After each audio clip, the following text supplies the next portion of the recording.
The Tipping Point with Mike Tipton is brought to you by Dubby. What is Dubby? Dubby is a clean energy drink that is made to give you focus with no crash, jitters, or angst like those other energy drinks have. They also have no maltodextrin fillers and don't use artificial dyes. Dubby contains vitamins, amino acids, a nootropic, and 150 milligrams of caffeine. Dubby's products are made in the USA in an FDA-inspected facility that strictly adheres to GMP manufacturing guidelines. All of the flavors are unique and custom-made by Dubby, and you'll never taste our taste anywhere else.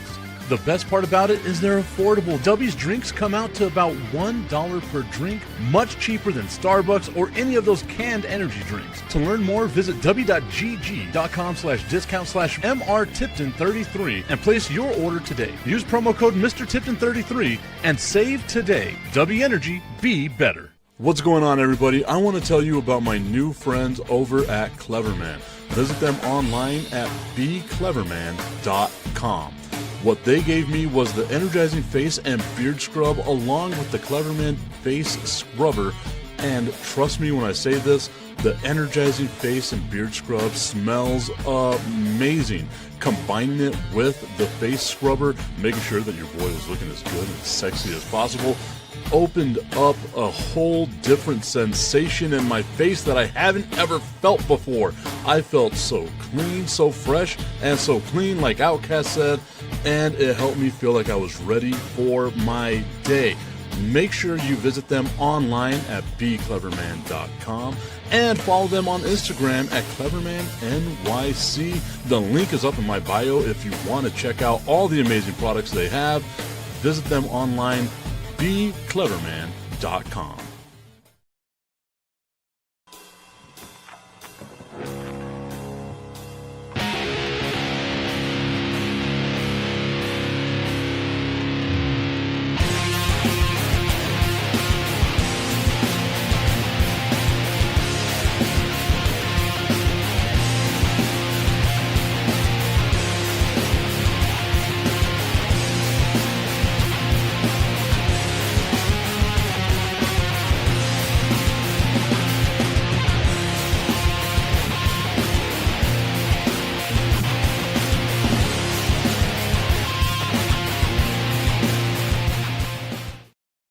Happy Thursday morning, everybody. It is time for the Tipping Point with Mike Tipton, hanging out with you here. Hey, look, the internet didn't let us down today. Look at that. What a fun time. The internet not letting us down.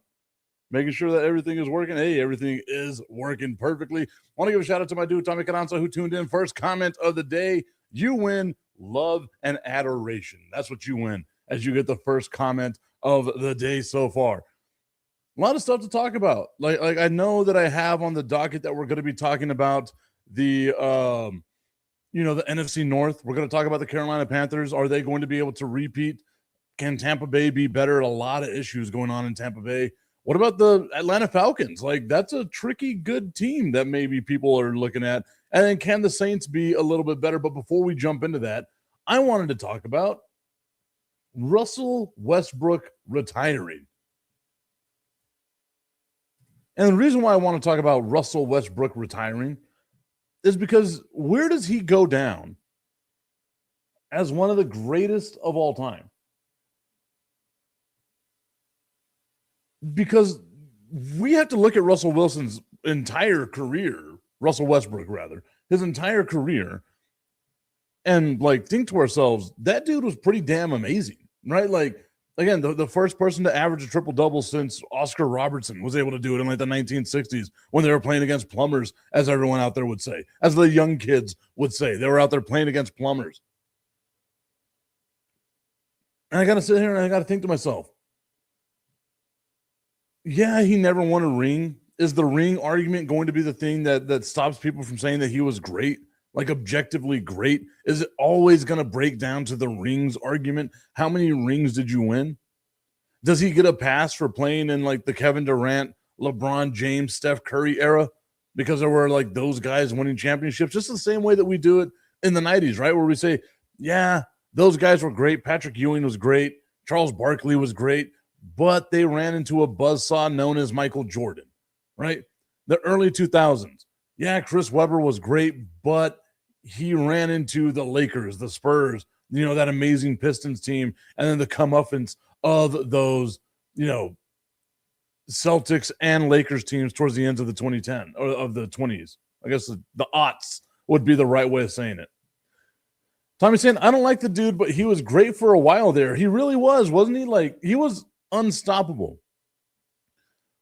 But my question to that would be, is it the Kevin Love treatment that he gets? You know what I mean? Remember, Kevin Love was a double-double machine. 20 points, 10 to 13 rebounds a game, sometimes 30 points and 15. Like, Kevin Love was amazing. But the Minnesota Timberwolves were a horrible team, and he was getting the ball a million times, right? Like he had the opportunities to be amazing.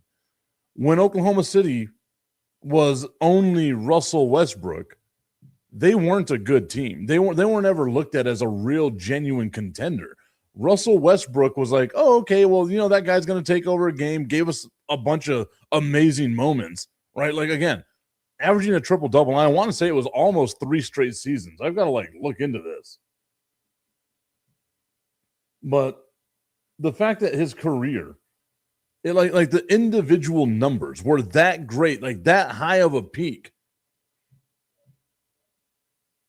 And I think what makes it seem a little odd, right, is like that's a point guard doing all that stuff.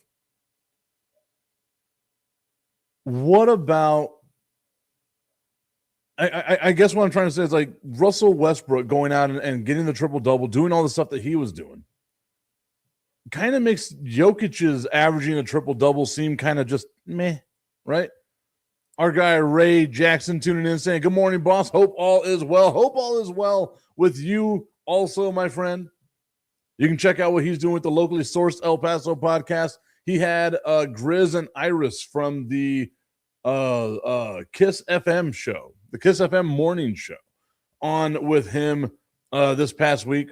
Great stuff that you're doing out there, Ray. Keep it going, my dude. Trust me, as someone who does this stuff, I know how difficult it can be to keep it going. So keep going. Keep doing your thing. Augustine saying, oh, hey, look. There's graphics and everything today. I know. Look at that. Wow. Thank you, StreamYard.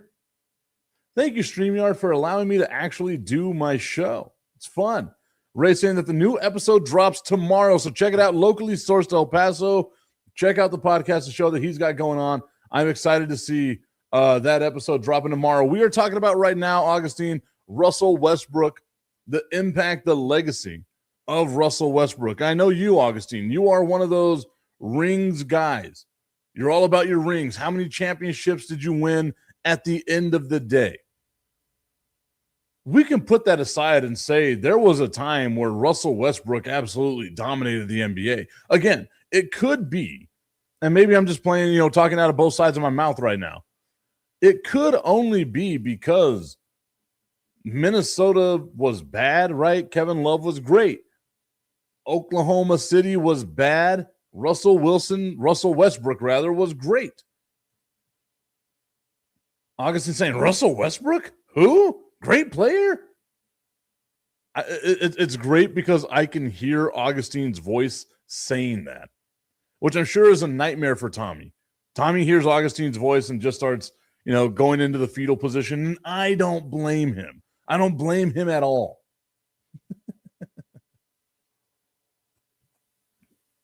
But you got to look at it, man.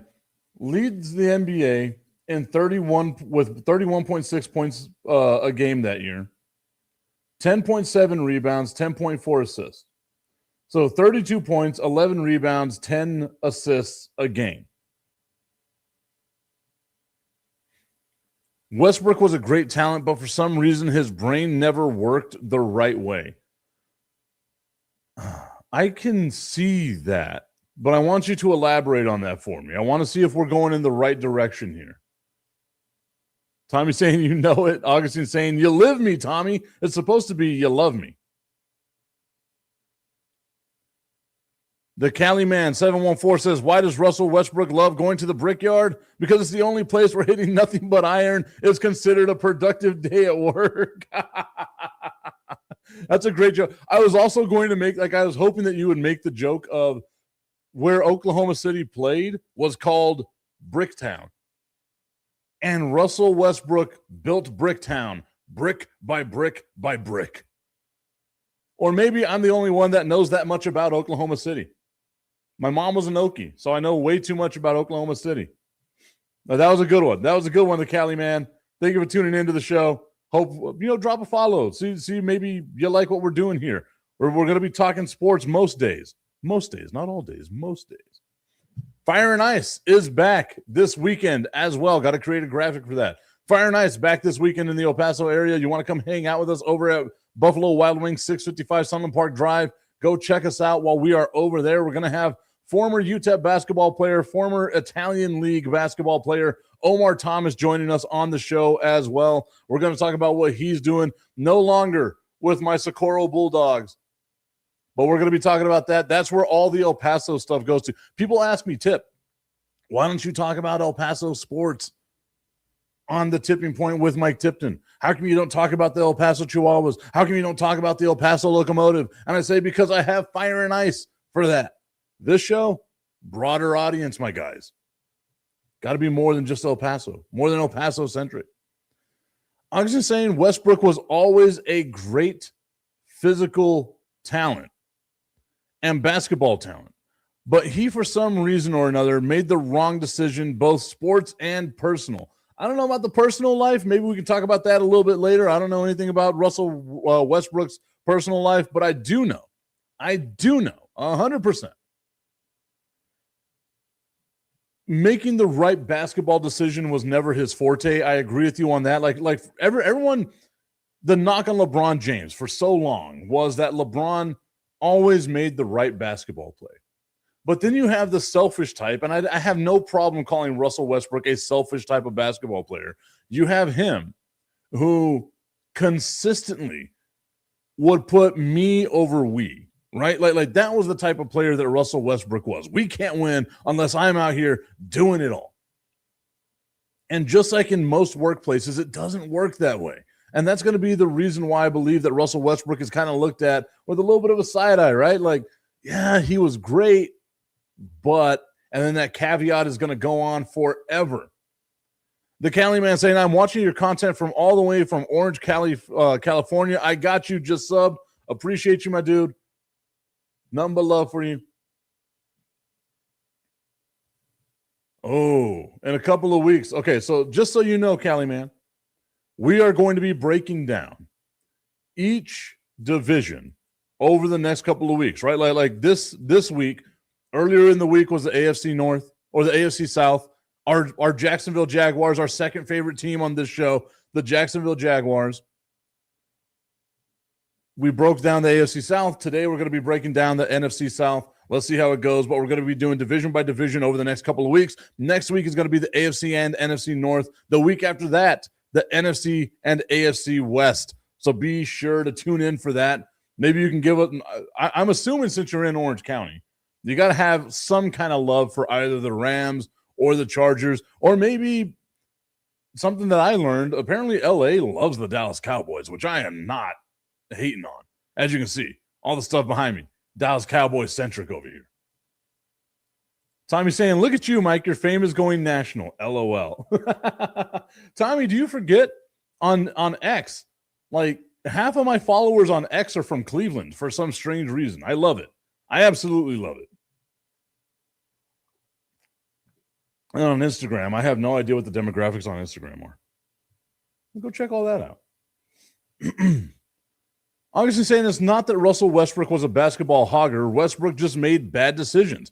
It's good to take responsibility of the last shot or such. But throughout his career, he made bad decisions at the bad time. I mean, I understand what you're saying, like not so much of a ball hog, but he really was. Because you have to know who you are as a player, right? Russell Westbrook pulling up from three for a game winner, he might have hit a couple of those in his career, but how many of those did he take that was unnecessary? Where Russell Westbrook's strength was drive to the basket. At that point when he was averaging a triple-double, the entire defense was going to get sucked in around him. Drive to the basket, dish out, and try to have somebody else make a basket for you. It's like they say, right? Like Jordan didn't become great until Jordan learned how to trust his teammates. And it's a shame to sit here and think that Russell Westbrook played 18 seasons in the NBA and never learned how to trust his teammates.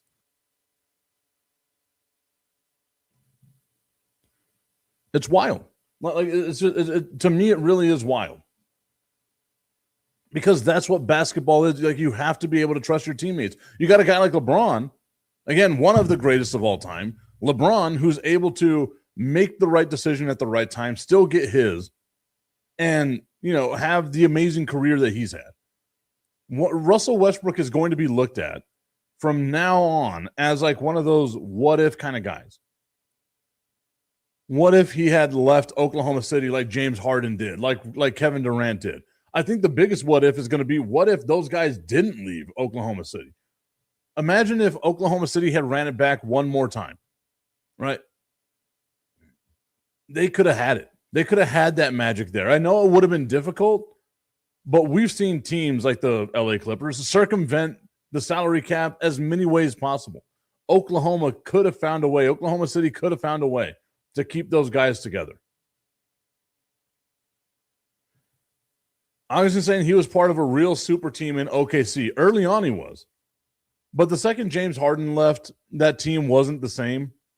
And I know a lot of people are going to be like, well, James Harden is this, James Harden is that. Say what you will about James Harden. He is one of the just best pure scorers we've ever seen in basketball. Whether it's from the free throw line, I know that's going to be the caveat. He was a free throw merchant. If we can sit here and you as NBA fans can glaze Shai Gilgeous-Alexander for the way that he plays, then you need to be glazing James Harden for the way that he plays, because it's the exact same guy. The exact same guy.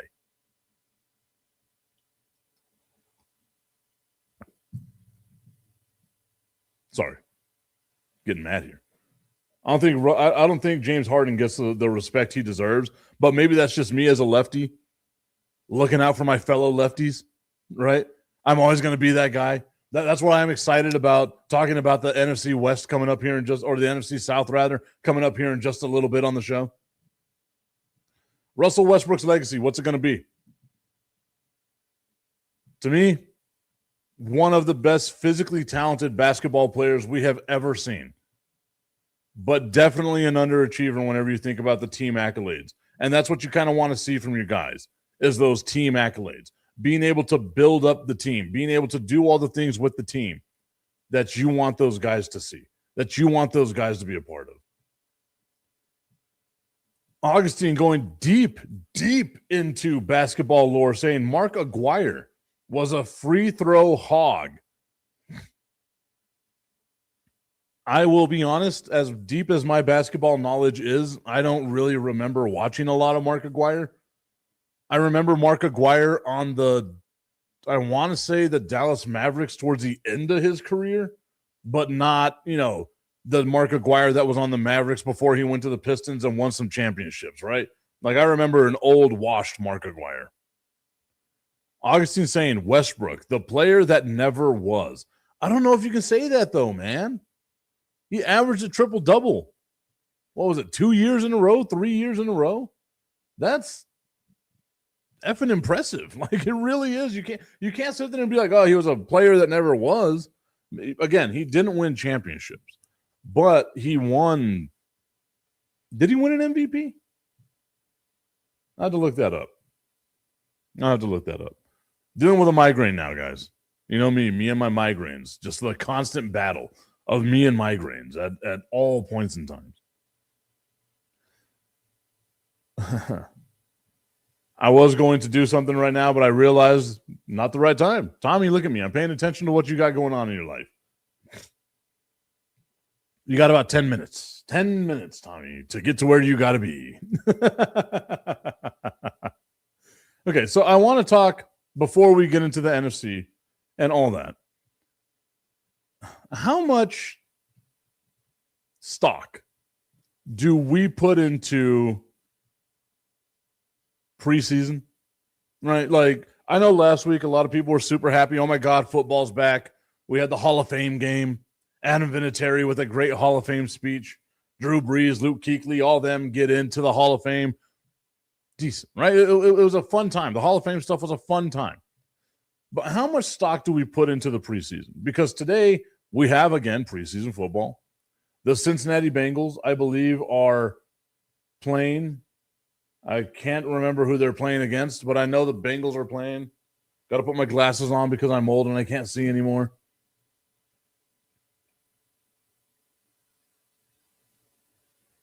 There we go. Cincinnati and Detroit. Later on today. Green Bay and Pittsburgh. Later on today. We got a lot of games today. Holy shit, I thought it was just one. Indiana at New England. The Chargers in Houston. Then Arizona and Las Vegas. Woof, who's going to be watching that game? Then San Francisco and Tennessee. Tommy's saying, yes, it is back. The NFL finally back. Our guy Tommy can be the happiest guy he's ever been. It's when the NFL comes back and the birth of his children. Those are the happiness scales for Tommy. And it's only because you only give birth once, right? Like you see that moment once, twice, maybe, it depends on how many kids you have, but a handful of times you see that. Every single year you get the NFL back. And no offense, children out there of the world, spouses, other people like that. I've been in love with the franchise that I love since I was a small child, right? I've been a Dallas Cowboys fan for as long as I can remember. Yes, it's painful. Yes, it's the dumbest thing that's ever happened in my life. But that is the longest term relationship that I have because I still don't speak to my parents very often. My mother died, 12 years ago? I don't speak to my siblings all that much. But the Dallas Cowboys have always been there. Thank you, Dallas Cowboys. Because I know one thing for sure is you're going to let me down at the end of the year. And I'm happy with that. My barometer is that the Dallas Cowboys are going to let me down. And if they win, like if they're halfway decent, I'm a happy guy, right? Like I'm always playing with house money. I've seen my team win 3 championships. Yes, I'm old. I've seen my team win 3 championships. I'm good, right? How many people in their lifetime could say that their favorite NFL team has won 3 championships? Right? Not very many. Augustine could say 6 for him because he's a Patriots fan. But let's say you're a lifelong Detroit Lions fan. You've never seen a championship.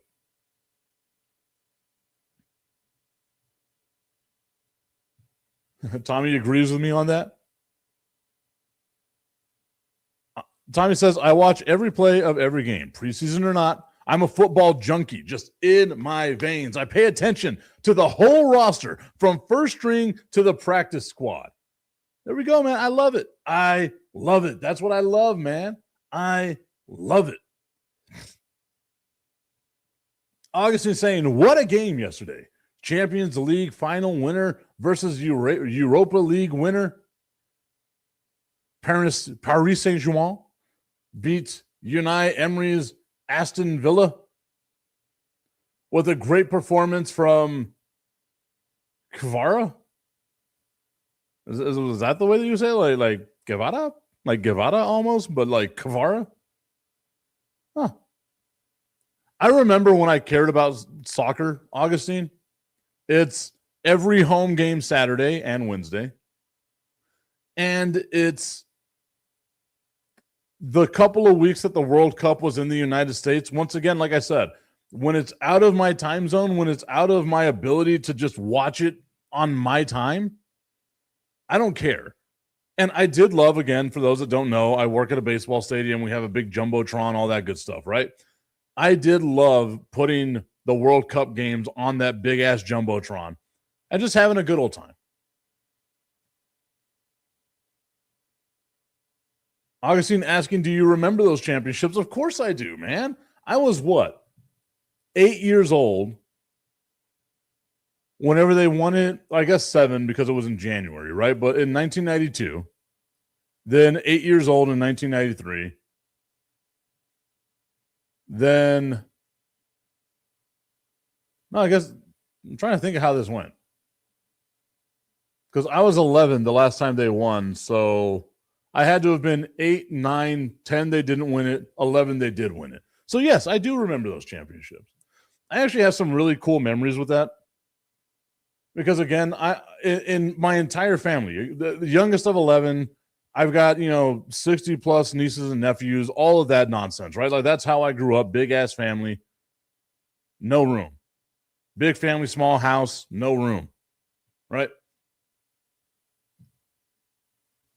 And some of the like core memories I have of like what brought me my fandom into sports was there was a time where I'm a quiet guy, mostly reserved all the time, and I wasn't super loud or any of that stuff. So whenever I watched the Super Bowl, it would just be me 90% of the time, just me at my parents' house. We didn't have a big ass TV or any of that stuff. We had like one of those old TVs that sat down on the floor, and I'd be on the floor in front of the TV. We didn't have cable, so we only had those channels, and that's how I got to watch the NFL, right? And I remember for the last Dallas Cowboys Super Bowl that they won back in 1996, I'm sitting on the floor in our, living room, and my mom made like a homemade bean dip for me, and she bought some chips. And whenever my mom bought like anything that was like name brand, it was a big occasion in my family, right? And she bought like the brand new Tostitos chips. And I was like, oh my God, like these are Tostitos. This is going to be the most amazing thing in the world. And like a homemade bean dip, right? And that memory always stuck with me. That was like one of my favorite childhood sports memories.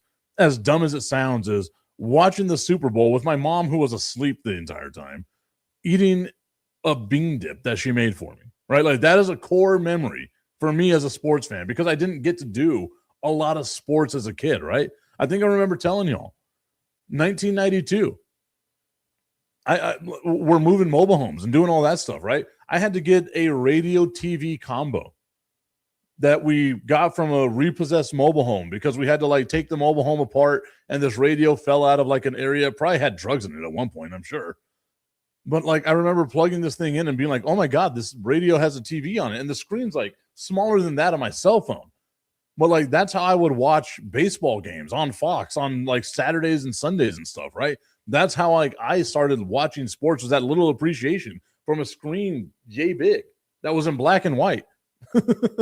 I watched Jim Abbott pitch a no-hitter on a small screen that was black and white, and I fell in love with the New York Yankees at that point in time. A one-armed lefty. Oh my God, dude. Augustine saying the player's name. Jesus, dude. I am not. I'm not even like, you have fun pronouncing that. Tommy's saying that he remembers all of the Dallas Cowboys Super Bowls. The way it should be, man. The way it should be. Augustine saying, dude, that was probably the best bean dip you ever had. 100%. 100%. Love it, man. Like those are the things that make you love sports, right? Like those little memories, those core memories of sports. We didn't have a lot growing up, man. So being able to have like that bean dip, and my mom actually buying the brand name chips, oh my God. It was a huge moment. That's how I knew the Super Bowl was a huge moment in time. I genuinely watched. Wow, it feels just like the last Spurs championship I watched. I watched the Super Bowl by myself, but at least my mom was in the room, right? Like that's how it was for me. She was asleep on the couch, but at least she was in the room. Now, at least whenever I watched the Spurs win a championship, I was by myself in Alaska. There was a reason. There was an excuse for it, right? I was by myself in Alaska. That's also hilarious that you can sit there and say, yeah, I watched my favorite team win a championship when I lived in Alaska. What a wild life I've lived. Oh, man. I don't even know what the hell got us on those conversations. But yes, does anyone care about the preseason with the NFL? Tommy says he does. I was listening to ESPN a little bit earlier today, and they were talking about, the possibility that Joe Burrow could get hurt in this preseason game, because Joe Burrow is going to play a couple of snaps in this preseason game. And how dare you risk Joe Burrow getting hurt? And they were like, it means more if you get hurt in the regular season than if you get hurt in the preseason. And to me, I'm like, I don't think there's a good time or a bad time to get hurt. It just sucks that you got hurt, right? I don't know, though. But maybe people love the preseason because it's just the tip of the NFL season. I just want to put the tip in. It's time for Just the Tip. That would make me uncomfortable. Promise that it ain't too much, but just enough. Just a tip. Just a tip. Just the tip. Just the tip. It's time for Just the Tip.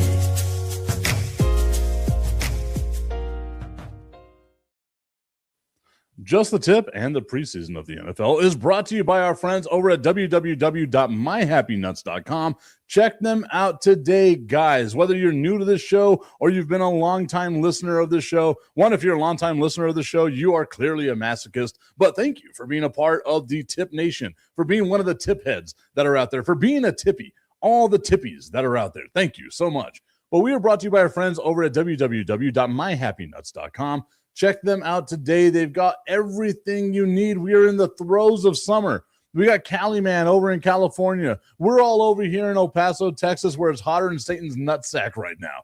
And we've got all the humidity out there, which means you're just getting caked in duck butter down in your lower regional area. Your dick is what I'm talking about. Your cock and balls is what I'm talking about. Tried to get through that without laughing. Get the comfort powder, the comfort cream, slather it all over you, boys, and you're going to be good. You're going to be comfortable for the whole remainder of the day. No matter how hot it gets, I know I'm comfortable because I went and I got www.myhappynuts.com comfort cream. And I took a shower with the Big Wood body wash. So I smell amazing, I feel great, and my nuts are the happiest they've ever been. www.myhappynuts.com. Use promo code Mike Tipton at checkout and save on all of your male grooming needs. That was probably one of the worst ones that I've done. But it was fun. I had a good time. I hope you had a good time. Tommy saying LMAO right on time. I'm glad you got it right on time, dude. Hey, no kids in the car, the way that it should be. Tommy saying, or Augustine saying that he's in Mexico right now. Hey, no matter where you are, it's hot. It's muggy. You don't want it to be that way. Thank God there are no kids.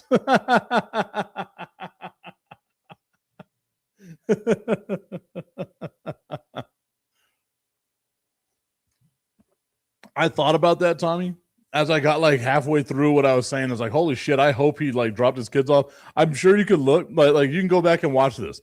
I looked down at the bottom of my computer screen to be like, okay, it's 8:31. I hope that kid is out of the car right now. All right. So just like we did on Monday, we are going to go over everything that happened in the NFC South this past season, right? You had three teams that finished 8-9. The Panthers, the Buccaneers, and the Atlanta Falcons. The NFC South to me is always one of these divisions that's hard to watch. Yes, it was fun. You got to love whenever a division is competitive like that. But you also kind of knew that there was no shot in hell that any of those teams, no matter who won, was going to be any sort of successful in the playoffs. You kind of hoped that they would because you got friends that root for those fan bases, but you also in the back of your mind knew there's just no way in hell this is going to happen. But whenever you look at some of the storylines that surround these teams, you get back, you got to sit back and think to yourself, okay, Bryce Young, just 2 years ago, was looked at as a huge bust, right? Like, nobody wanted Bryce Young around.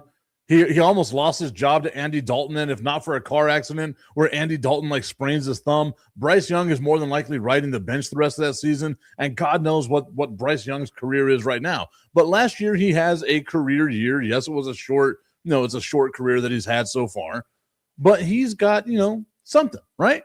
3,000 yards, a little over 3,000 yards, 23 touchdowns, 11 interceptions. You'd like to see the interception rate go down. 188.2 yards a game passing. Not great. You kind of want to see more there, right? The next step for him would be 3,500 to 4,000 yards passing, 30 tutties, 25 to 30 tutties, and under 10 interceptions, right? Like that's what you would like to see from Bryce Young going forward. You had to think to yourself, wow, this team, they were kind of a running team, right?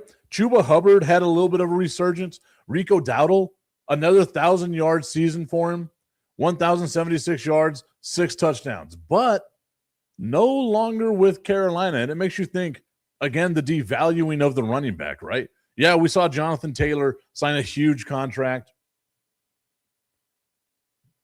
but the devaluing of the running back, that's a 1,000-yard running back, back-to-back seasons with 1,000 yards, and going to be on his third team in 3 years is Rico Dowdle because he signed with Pittsburgh this offseason. You sit there and you say to yourself, the Carolina Panthers, a young team, right? You got the young quarterback, a young wide receiver with Tet McMillan, 70 receptions, over 1,000 yards and 7 touchdowns in his rookie season. That's some great stuff, man. Like the building blocks are there. Obviously, you sit back and you look at that division. The NFC South is, yeah. I could have swore I said Pittsburgh Steelers, but maybe I said somebody else. But yeah, Rico Dowdle, third team in 3 years, which is wild to me. It's absurd, right? Like a 1,000-yard back. Augustine asking, is 1,000 yards a big deal? Would it now be 1,200 yards? 1,000 yards is a big deal because there's a lot of teams out there that didn't get a 1,000-yard rusher. A lot of them. So let's look at who the Carolina Panthers lost in free agency. We already mentioned it. Rico Dowdle going over to Pittsburgh on a 2-year, $12 million deal. They lose a defensive lineman. Ashawn Robinson goes over to Tampa Bay. They lose an offensive lineman. Cade Mays goes over to Detroit. They lose another edge rusher going over to Detroit and G.J. Wanham. Christian Rosenboom, the linebacker, goes over to Tampa Bay. They lost a lot of people to Tampa Bay and Detroit. That's wild, right? But nobody major, right? Like when the biggest free agent you lose is only $25 million and it's an offensive lineman, you kind of feel good about that, right? So who'd they sign?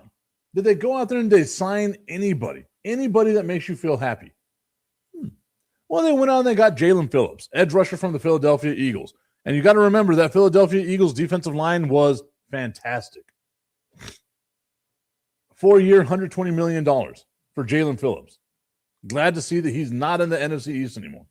Then they go out and they get a great linebacker from the Jacksonville Jaguars in Devin Lloyd. A 3-year, $42 million deal. And then just a bunch of other guys out there. They got Kenny Pickett. You know, you got a ton of dudes for like $4 million and less, right? Like, these aren't going to be guys that you are going to see tearing a whole bunch of stuff up, like John Michie, right? Like that's not going to be great. You still kind of okay. Well, they got a little better on defense.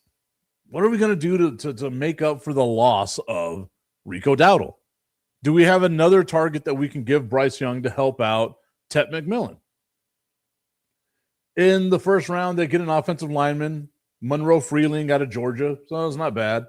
They get who I think is one of the best defensive linemen in the draft, which was Lee Hunter out of Texas Tech in the second round. Then they get a third-round wide receiver, Chris Brazel from Tennessee, Will Lee the third from Texas A&M, the cornerback, a center to help out the offensive line in the 5th round, safety in the 5th round, linebacker in the 7th round. Nothing major there, right?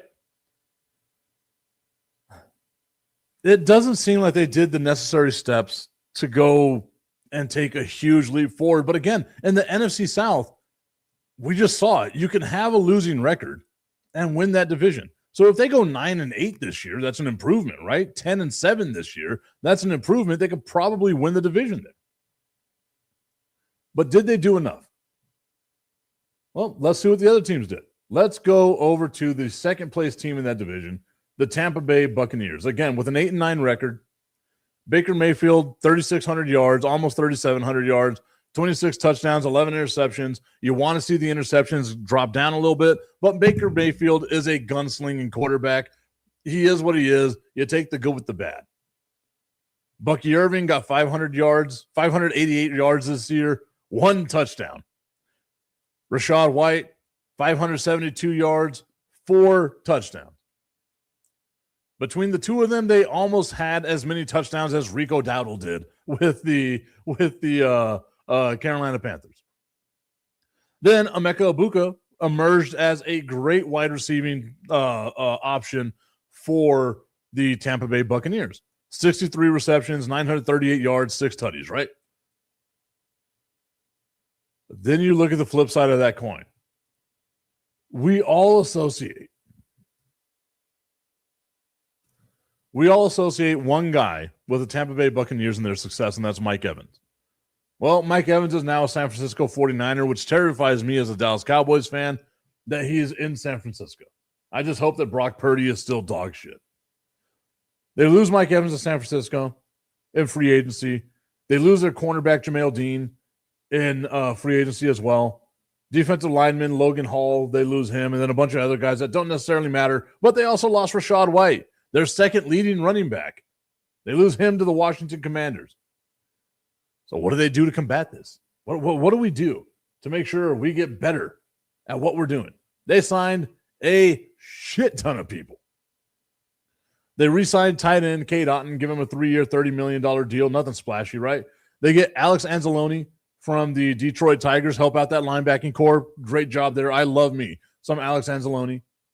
A 2-year, $17 million contract. They get Kenneth Gainwell, who led the Pittsburgh Steelers in rushing and in receptions last year because Aaron Rodgers is a dump-down kind of guy now. They signed Kenneth Gainwell to a 2-year, $14 million deal. Then a couple of other guys to like 1-year deals. Nothing to write home about, right? But they kind of fixed some of the problems they had, right? Like they lose a linebacker, they sign a linebacker. To me, probably a better linebacker. They lose a running back, they get a running back, and Kenneth Gainwell. You put Kenneth Gainwell and Bucky Irving back there, that's going to be fun, right? But you lost Mike Evans. And that's a huge one to me. That is a huge one to me, losing Mike Evans at the heart and soul of your team, basically. What do they do in the draft? What did the Tampa Bay Buccaneers do in the draft? They got who I thought was the best edge rusher in the draft, which was Ruben Bain out of Miami to help out that defensive line. Again, we're looking at what all these teams are doing. They're focusing in on defense. Anzalone and now Ruben Bain. And the second round, what do? They go out and they get a linebacker. Once again, focusing in on defense. They get Jeremiah Trotter out of Missouri. Then you get Ted Hurst III out of Georgia State in the 3rd round as a wide receiving option. I guess maybe, right? Like you've got Emeka Egbuka. I believe you still have Chris Godwin. What is that lineup going to look like, right? You still got Baker Mayfield. And we all know if you're in a close game in the 4th quarter and Baker Mayfield's your guy, you got a chance. I'm a firm believer in that one. You've got a chance if Baker Mayfield's your guy. Keontae Scott, the cornerback out of Miami. Deontay Capehart out of Clemson. Billy Sherroth out of Notre Dame, an offensive lineman in the 5th round. And then Bauer Sharp, a tight end out of LSU. You got Cade Otton there. You should be all right. I agree with you here, Tommy. Tommy says he feels like the Bucs take the South this year. I know that they lost Mike Evans, but I feel like Emeka Egbuka is ready to fill that role. He filled that role last year, right? Like the Tampa Bay Buccaneers last year lost a lot of really close games. There was a ton of injuries. It felt like they would get somebody back and somebody would, go down. If Baker Mayfield stays healthy, and I know that's always the big caveat, right? Like that's the biggest if in the world. If. And then Tommy was asking that age-old question right there. Did they give Baker Mayfield his contract? They haven't yet.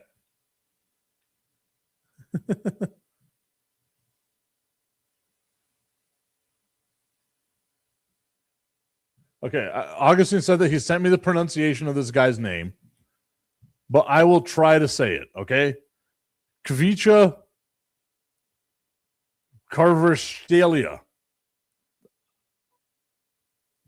Kvarashkila. Maybe I'm close there. Tommy's saying Baker plays hurt. He's a dog. Oh, I know. And that's the thing that always pissed me off about some stuff, right? Like with the Cleveland Browns. Whenever Cleveland got rid of him for Deshaun Watson, of all people. Baker Mayfield plays hurt for the Cleveland Browns, and for whatever reason, the Browns are like, you know what, get the hell out of here. Tommy's saying that he knows that Baker was not happy over his contract issues a few weeks ago with the Bucs. I know. And it's been very, very vocal about that. I'm trying to see here if they've got something going on. He signed a 3-year, $100 million deal in March 2024, but he still does not have a new contract. Augustine saying Baker Mayfield is an amazing quarterback, so underrated. I agree 100%. I will never understand the Baker Mayfield hate. Maybe it's, the small ties to Texas Tech and Oklahoma. He has a $39.975 million cap hit this year, but this is the end of his contract. This is the end of the contract. If you're Tampa Bay and you want to move on from Baker Mayfield, the question there is, who do you go get? Like who in free agency do you go and try to get?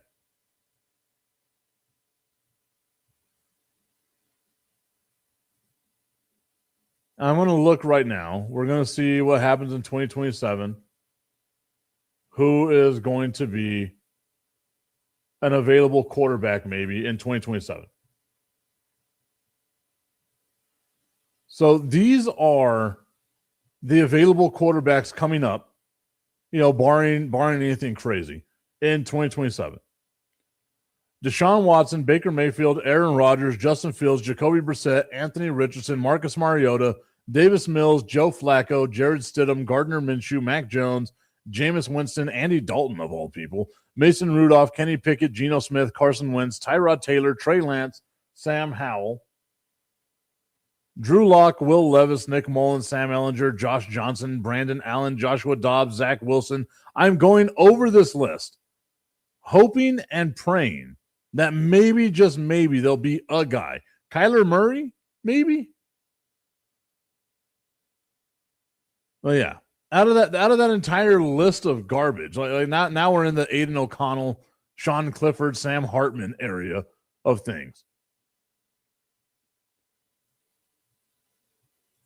Augustin saying if you're a Tampa Bay fan, you're an idiot.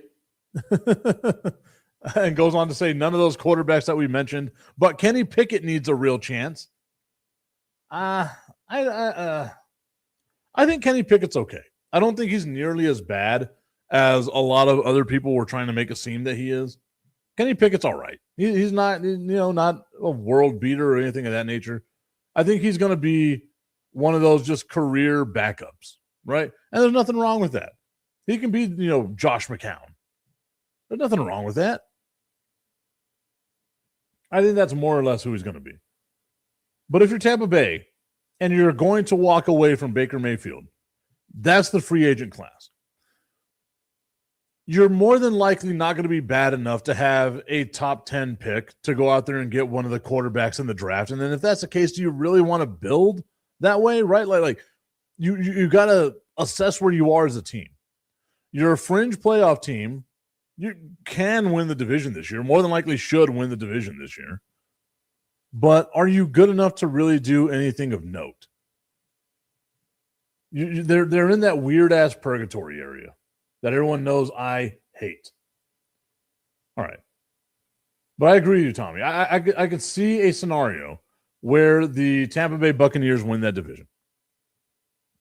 Now let's go to a team that I think is interesting, to say the least. I genuinely do. Because I feel like they have the best overall talent whenever you look at the Atlanta Falcons. Went 8-9 last year. Third team in the division because of obviously the record and tiebreakers and all that non-stuff. Michael Penix Jr. comes in for Kirk Cobangs, gets almost 2,000 yards, gets 9 touchdowns, 3 interceptions, 220 yards a game. Okay, maybe nothing great to write home about, but it was half a season that he played, right? Bijan Robinson goes out there, gets 1,400, almost 1,500 yards, 9 tutties, 79 receptions, 820 yards, and 4 touchdowns. So a total of 13 touchdowns and 2,200 plus yards, almost 2,300 yards for Bijan Robinson. Then you finally had Kyle Pitts emerge with all the talent that we know he has. 928 yards, 5 tutties for him. Drake London, 919 yards, 7 tutties for him. You see the talent there with the Atlanta Falcons. You know that offense should be good. So maybe his offensive line wasn't great, right? Kirk Cousins probably shouldn't have been the guy to begin with. Michael Penix is there. You know, a lefty, right? Like a lot of times we don't like left-handed quarterbacks for whatever reason. Being left-handed, I don't understand it. But you can see, okay, the building blocks are there. This is an 8-9 team, vastly underachieved. But you have Kyle Pitts, you have Drake London, you have Bijan Robinson. You just need a guy, right? Like just somebody there at quarterback. Maybe Michael Penix can be that option.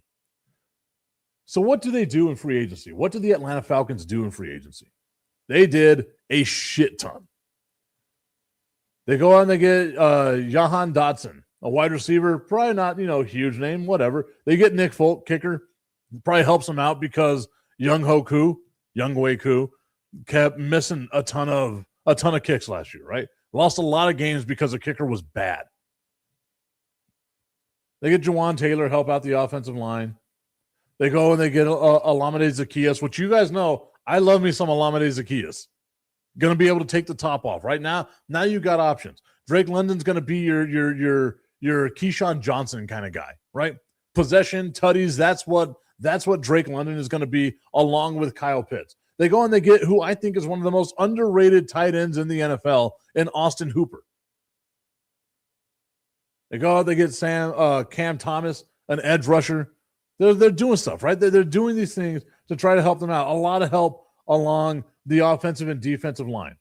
They go out and they get Brian Robinson. So you got Bijan Robinson and Brian Robinson along the running back core there, helping out. They get Cooper Rush as another backup quarterback. Oh, and by the way, they also signed Tua Tagovailoa. I know a lot of people are going to give me some shit. They're going to raise an eyebrow, say, what are you talking about, Mike? I love this signing of them getting Tua Tagovailoa because it's so hard to get used to how the ball comes out of a left-handed quarterback's hands and then go to a right-handed quarterback. We've seen that happen a ton. So if you can have 2 lefty quarterbacks as your backup, even if Tua is the backup, at least it keeps some stuff there. And if I'm Tua, this is a much better situation than what I had in Miami. A much better situation than what I had in Miami. Maybe Tua pushes Penix, right? It should be interesting.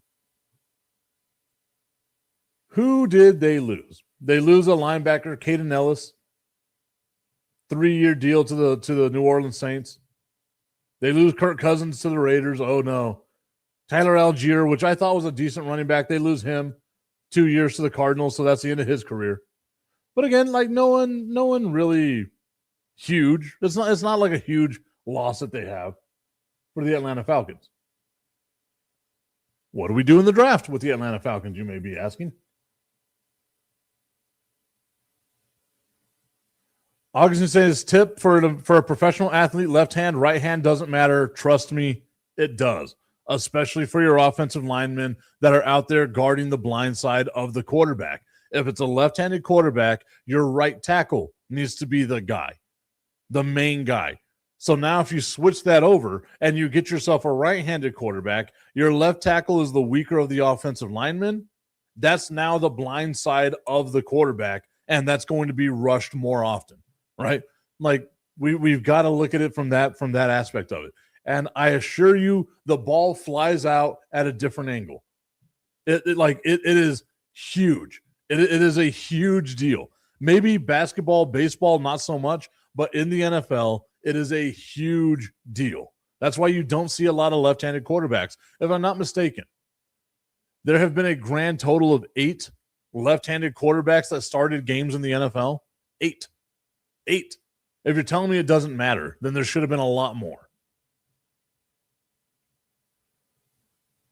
The Falcons didn't have a first-round pick, but they spent a second-round pick on Avion Terrell out of Clemson, which I think is a really good pickup for them. They go and they get Zachariah Branch out of Georgia, Kendall Daniels out of Oklahoma State as a linebacker, Ontario Thompson, defensive tackle out of Washington State, Harold Parkins Jr., a linebacker out of LSU. Look at what they're focusing on is that defense. That defense. Real quick, let's look at what the New Orleans Saints had going on for them. 6-11, but they got some spark in them, dude. 6-11, right? But Tyler Shuck, was 5-4 as their starter. 6 wins, 11 losses, but 5 wins under Tyler Shuck. It's like he came in and rejuvenated them a little bit, right? Alvin Kamara, you could think, okay, yeah, he's at the end of his career, great career for Alvin Kamara, but it's just not there. Chris Olave, finally a healthy season for Chris Olave. Nothing, too amazing with the New Orleans Saints whenever it comes to the free agent signings and stuff like that. They get DeMario Davis. They get Alontae Taylor. They're helping out that defense. They get Foster Monroe. Like it's nothing great. Then you look at the draft that they had. They get Jordan Tyson, a wide receiver out of Arizona State, to go alongside Chris Olave. I like that pick. Helping out the defense with a second-round pick with Christian Miller. Great job, defensive tackle. You want to help stop the run, especially as you look at these teams that have a solid running game in the NFC South.